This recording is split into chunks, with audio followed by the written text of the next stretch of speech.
Hello, Michelle Blum here, aka Nutrish Mish, and welcome to this episode of Nutrish Mythbusters, where we debunk or confirm your nutrition and diet myths. I asked you guys to tweet me at Nutrish Mish which myths you needed to know if they were true or not.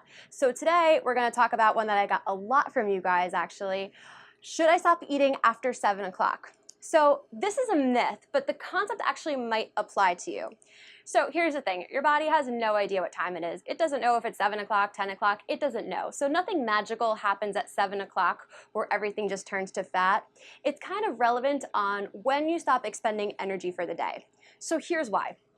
Calories and energy are synonymous. So what a calorie is, it's just a way of measuring energy. So if we're talking about calories and energy meaning the same thing, if you give your body all this energy at the end of the day to do all this stuff, and then you kind of sit on the couch, you go to sleep, your body's gonna be like, well, we're not really doing very much right now, and your body's gonna be very likely to store that energy or food as fat. So it's not so specific as the time, but if you're kind of winding down around 7, 8 o'clock at night, then that actually might be a good rule of thumb for you. Now, if we think about a nurse maybe who works an overnight shift, if he or she stopped eating after 7 o'clock at night, that would be a big problem because they're expending energy all the time. So it's not so much about the time as it is, are you expending energy or are you not expending energy? So, that being said, if calories and energy mean the same thing, you want to give your body the most energy beginning, middle of the day. If you don't, it's very possible that you might be craving energy at the end of the day, and that might actually cause you to overeat at night.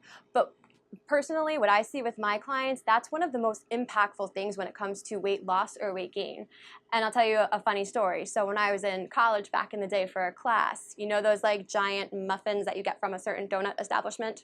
They're about 500 calories. I had one every day in the morning for about a week, and at the end of the week, I gained, maybe 3/4 of a pound. It was a little bit less than a full pound.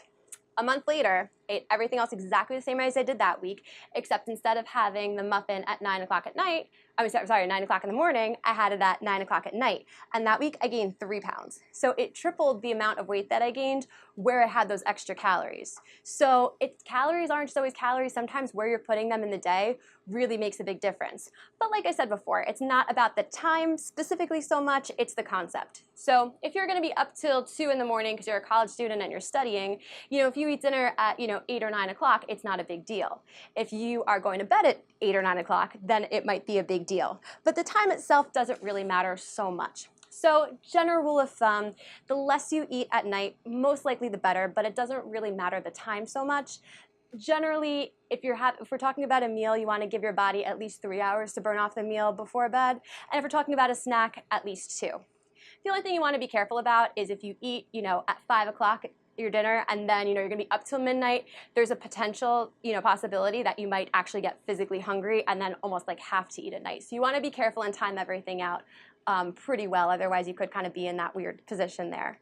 So be careful with night eating. Make sure you're not confusing hunger with a desire to eat. Sometimes we're in the habit of sitting on the couch and just wanting to eat something just because it's there, or just because that's a habit that we have.